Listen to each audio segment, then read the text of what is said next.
Welcome to the tr6 parts video. Today's video is all sealed pressing on a tr6 gearbox. Anyway, long story short, I'm doing the rebuild on a tr6 gearbox, and I asked if anybody wanted to see how I press the stuff on. And I know, John, you said you'd like to see the video, so more than happy to oblige. So here we go. So you've taken your gearbox apart, you've taken it all out, and you're wondering how to put certain things back in. Okay. Let's start with our oil seal. When you've taken this off, the oil seal can be a bit of a bugger to get out. The original one has a metal band that comes right all the way up. This one actually is a little different. This one is different. It's different because, I'm going to show you, actually it is different. Here, let me show you this. I'm looking at the stamp number to see if we notice it. 10015, yeah, has two, look at this, right? Here's one for you. These two are the same stamp, same cast numbers, but yet the insides are different. Can you see the difference? This one has the wall that keeps going, and this one has an open seal that comes all the way through. Interesting. Now I have to look, is there a difference between the early and the late? Maybe one's an early, one's a late. Very interesting. That makes a big difference. Anyway, this one already has an oil seal in it. I already put one in. This one doesn't. Anyway, either one, let's say regardless which one you have. If you have this one, to get the oil seal out, a good trick is where this groove is here. The original oil seal, the metal band that goes around, sorry, my finger's in the way. The metal band that goes around comes just over that little lip. So you can actually find this part here and tap this in with a flathead screwdriver towards the middle, and you'll put a bend in it, and then if you can try tap it either direction to try get it to rotate, and every time you rotate it you keep tapping it in and in, because you want to basically fold it into the middle. And the reason why is that when you fold it in, you're taking the pressure off the wall, so therefore that makes it come out a lot easier. So just keep tapping it in every time. If you have to tap the first piece in, then just keep following that and just keep going all the way around until you get pretty much all of it off the sidewall, and then there's less friction and pressure, and you should be able to tap it out from either lifting it from in here or putting a flathead screwdriver down here and just knocking it out. If you happen to have this style, then you face the same challenge, except you don't have the luxury of having that little as you can see, this doesn't have it, but you don't have the luxury of having the little lip here. So you're just going to have to, you can see this one I picked up already has scars. Getting the smallest flathead and just trying to tap in behind to fold it in, and then do the exact same thing. Just keep tapping that bend until you get pretty much as much into the middle as you can, and then tap it out from the inside. Anyway, we're going to put a seal back in this one. So how do we put it in? If you happen to have one of these presses, which is great, this is obviously a big ass 20 tonner. I say big ass, not that big. But you can do this with the simple 1 ton or whatever that you can put on the bench. So I'm going to put this on this. Here I'm going to use the collar for the lay shaft gearing. This is the collar that goes between the gears on the lay shaft. It fits absolutely perfect into an oil seal. Literally just sits in absolutely spot on perfect. So with that, I'm going to place this on there to be pressed in. Now what I'll do is, I like to use this on the press a lot. This is a piston from a brake caliper. So this one here is off, I don't know what it is, obviously it's new at one stage and I took it out, but I just use it for this because it's handy to sit up. I can push it up so I have a flat surface, especially if I want to clean it and have a nice clean flat surface. In this case I'm going to put it upside down. So now I can push against the actual outer walls and have a flat one. So again, I'm spreading the weight all the way around. So now that that's on, all I'm going to do is send it home. So again, when you push it down, it's not like the original. It doesn't have a wall, so it's going to go down a fair bit, and you're just going to go down till you feel the pressure where you know it's bottomed out. Once it bottoms out, I usually do pretty much 1, max 2 slow pushes just to make sure it's fully seated, because you don't want to crush the rubber seal. Let's see, this goes down absolutely, it's perfect for it. If I found something perfect for every oil seal, I'd be laughing.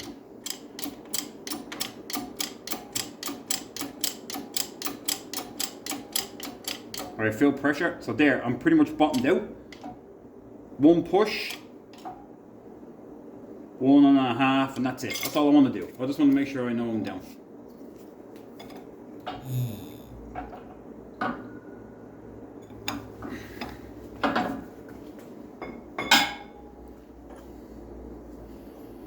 And then to get this out, just twist.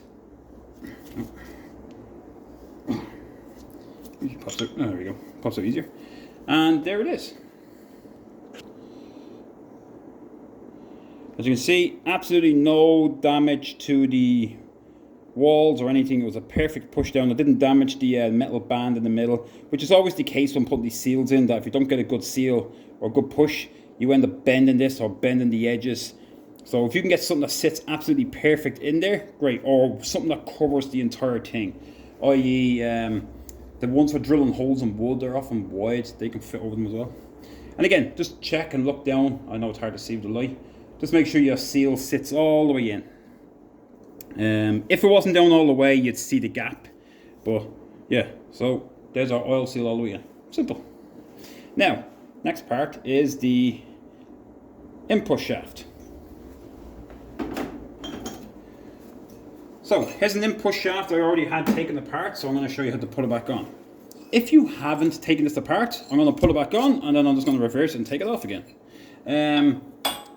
The thing to be mindful, so let's do it, put it back on first, and let's say you took it off.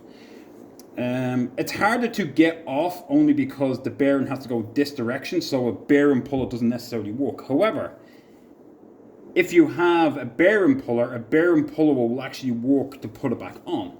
The same way, right? So the spacer that goes on here, it's recessed in here, so it actually sits in, and it has a little groove for it to sit on. So you have to make sure it's not off center, right? It has to sit down. And the best way to press it is to face this direction. However, it doesn't necessarily work with this. This bearing will go over it, and I'm going to show you two different ways of doing this, right? Here's one way, right? What we're going to do is we're going to do it this way. So when you get your press, you get the little V shapes in them. That comes in most of them. If not, you can use, well, you can use anything you can, preferably not wood because it's flexible. And all I'm going to do is push the bearing that sits down there. Just want to line it up, right? So the hard part about this is trying to keep this washer on where it's recessed. That's the hard part, and you're holding onto it to the last second, hoping that it lines up perfect. Can it be done? Yes, I do it. It just takes a little slow, but this is just one way of doing it. Let's do it this way first. Then I'm going to show you how it actually is removed if you took it out and hadn't taken it off, and then I'm going to show you a different way of putting it back on. Let's go back to this again. All right, this is a great little tool. Simplest things work. All right. So I'm going to press it down almost all the way that the bearing here, or it still moves. Let me zoom in a bit for you. So hopefully you can see. Actually, what I'll do is I'll drop it down.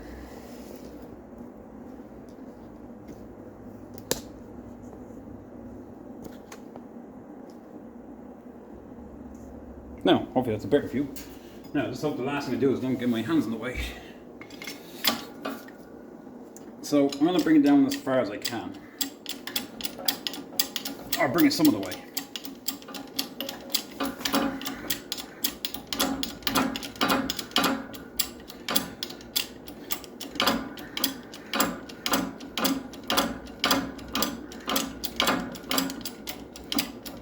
Oof. It's like Austin Powers waiting for the steamroller. Just slow moving. Alright, here we go. Do you need any grease or anything in here? No, you don't need it. You can put a bit of gear oil in it, the actual oil. You can put a tiny bit on if you want, but it's not necessary. Now, Now that I'm starting to do this, I want to make sure that this is sitting on or in the groove. So I'm going to hold it. I'm going to hold onto it as long as I possibly can. Just take your time with this, because the last thing you want to do is pinch your fingers.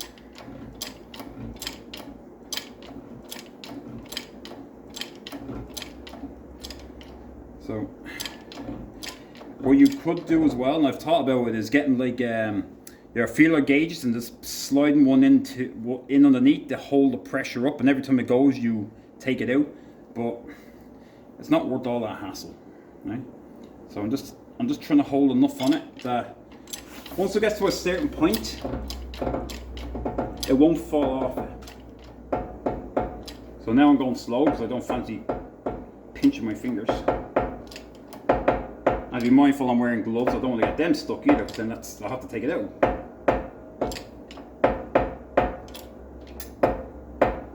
Now it dropped on one side, but I don't mind because it only went straight down. Alright, as soon as I feel resistance, I stop. Any resistance, stop. I don't want to put pressure on it. So now that I've put it in, I know it's I know the washer has ended up in the right place.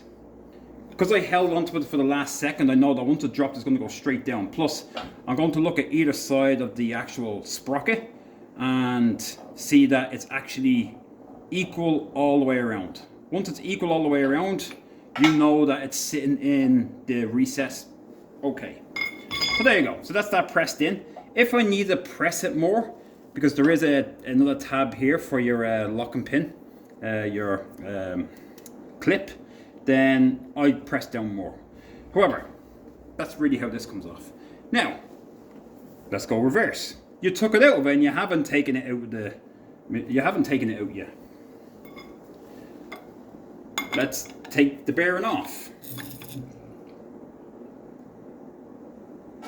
So I may have to drop this a bit because it might be tall enough.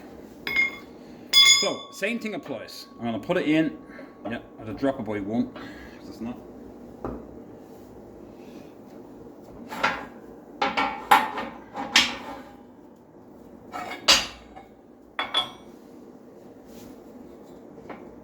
Oh, sorry if my head's in the way.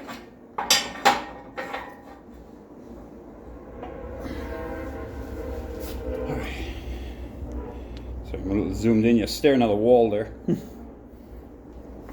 So I've taken it out of the gearbox and now I need to get this bearing off. Again, I'm going to use these. I'm going to let it drop down and just do enough that the outer edge of the bearing is just sitting on it. Now there's a fair old gap all the way up here, so you could use something to shorten it. I only have this, but that's not really going to do much because all I'm doing is getting the width of it. So if you have something a little bigger, you have, or you can raise this up. Anyway, let's lower down quicker.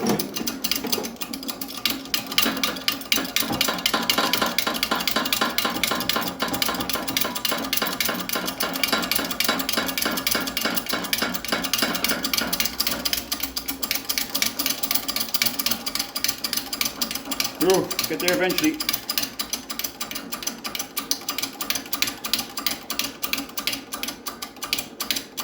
Now the bearings on the main shaft, they just slide off. So just line up straight and make sure the sprocket is not lined against the teeth, because you just don't want to scratch the edge of them. So once it's on, it's straightforward push. Just remember, you want a hand underneath, because it won't take long for it to come down and then it's just going to fall off. So my hand is just underneath to catch it.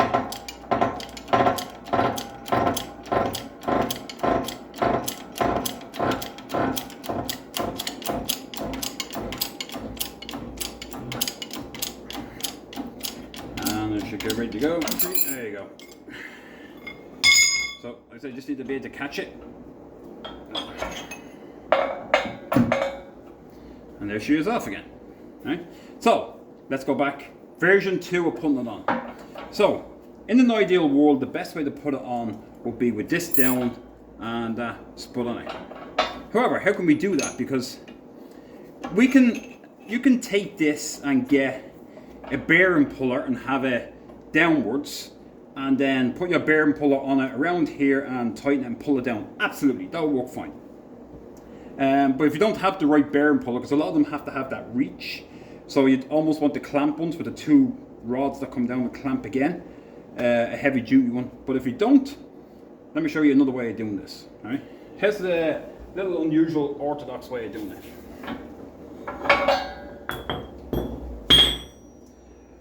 I'm going to use this. Now, this is the back end of the gearbox. Zoom out. So what I'm going to do, I'm actually going to flip it this way. And the reason why is that the bearing, as it sits, will not go into the bottom end of this. So this is actually smaller than the bearing. So I can actually put this on it. See? And what I can do now is, I'm just going to lower it right down and put this straight to the press, and now I can actually use this to actually push the bearing all the way down. So let's go do it. Obviously I have to drop this down a fair bit.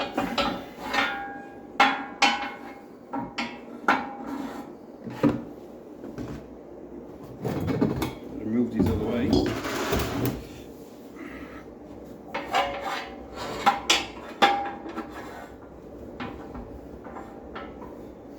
Alright, so where do we see where we stand? Actually, we can come up one. Once I loosen it off.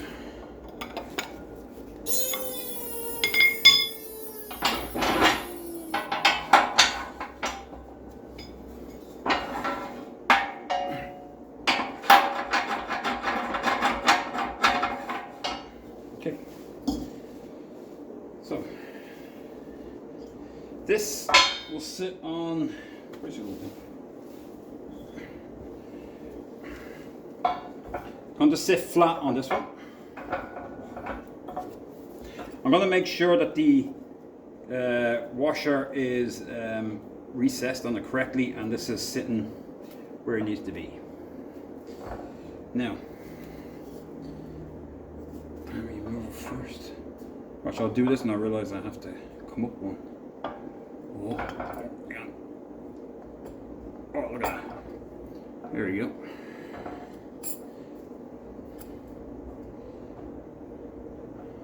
Alright. Now, the only thing to watch out for is the gearing is still in here, so I have to push it back a bit. I should have grabbed the one that the gearing wasn't in. Now, let me just set this in to make sure you can see it correctly. Oh, I'm trying to pump this.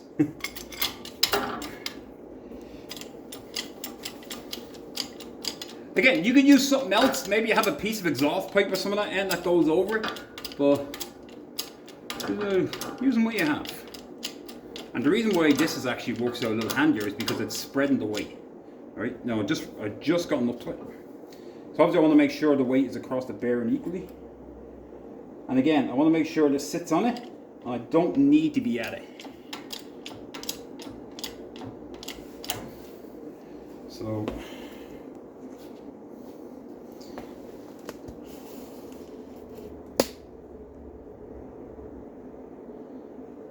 yeah, let me lower down a bit more.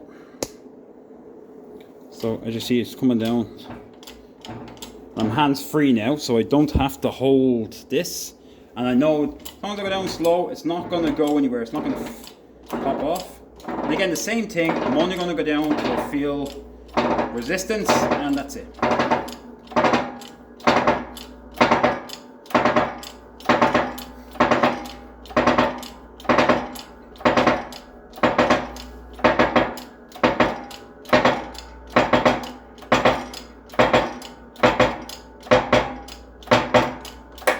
There you go, done. Now, one thing I haven't mentioned yet is the bearing itself. So, somebody might have probably already copped onto it already, but the only thing you're going to do, because these bearings are either side, they're the same bearing, the only thing you want to do is to make sure you actually have it on the correct way. because there is a band that goes around it that actually stops it from moving.